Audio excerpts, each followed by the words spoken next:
मुल्क आज यौम आइन मना रहा है। सन 1949 को आज ही के दिन मुल्क ने नए दस्तूर को अपनाया था।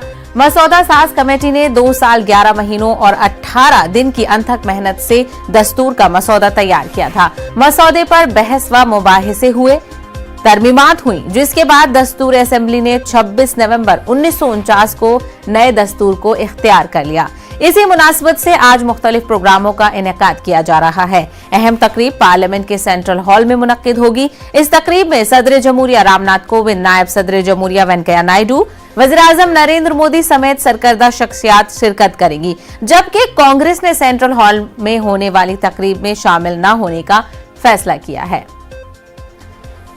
तो मजीद तफसील हासिल करेंगे। हमारे नुमाइंदे रवि सिसोदिया इस वक्त हमारे साथ दिल्ली से जुड़ गए हैं। रवि सिसोदिया, आज कॉन्स्टिट्यूशन डे है, अहम दिन होने वाला है, लेकिन सबसे बड़ा सवाल ये उठ रहा है कि आखिर कांग्रेस ने क्यों बायकॉट किया है?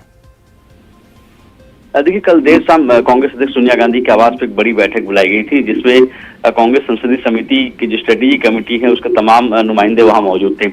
उस बैठक के बाद ये फैसला किया गया कि आज जो केंद्र सरकार की तरफ से संविधान दिवस मनाया जा रहा है, जो संसद भवन के सेंट्रल हॉल में कार्यक्रम आयोजित होता है, जिसमें राष्ट्रपति, उपराष्ट्रपति और प्रधानमंत्री भी मौजूद रहते हैं, उस कार्यक्रम पे सिर्फ इसलिए बहिष्कार कर रहे हैं क्योंकि कांग्रेस की तरफ से दलील दी जा रही है, जैसा सूत्रों ने बताया कि सिर्फ सरकार की तरफ से ये एक शो ऑफ किया जा रहा है। संविधान को लेकर कहा गया कि संविधान के लगातार संवैधानिक संस्थाएं हैं, उसकी धज्जियां उड़ाई जा रही है, इस तरह के आरोप कांग्रेस ने लगाए थे और ये कहा जा रहा है कि ये सिर्फ दिखावा है और यही वजह है कि कांग्रेस इसका बायकॉट करेगी। और साथ ही साथ जो समान विचारधारा वाली पार्टियां हैं, चाहे वो आरजेडी हो, लेफ्ट हो और टीएमसी हो, उनसे बातचीत की जा रही है कि वो आज के कार्यक्रम का बहिष्कार करें।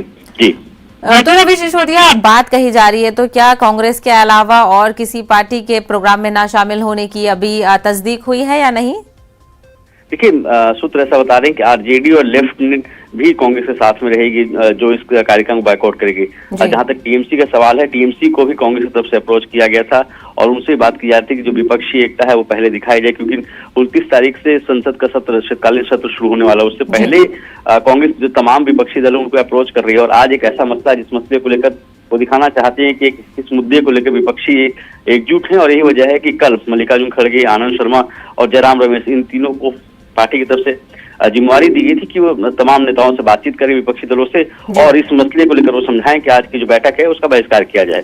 बिल्कुल, तो जिस तरीके के मुख्तलिफ वाकयात इन दिनों मुल्क में पेश आए, उसके नतीजे में लगातार अपोजिशन पार्टी मरकजी हुकूमत पर निशाना साधती रही है। ये भी इल्जाम लगाए जाते रहे हैं कि जो मरकजी हुकूमत है वो आइन को नहीं मान रही है, ना ही उसके मुताबिक तमाम तर कार्रवाइयां कर रही है। रवि सिसोदिया, हमसे बात करने के लिए बेहद शुक्रिया।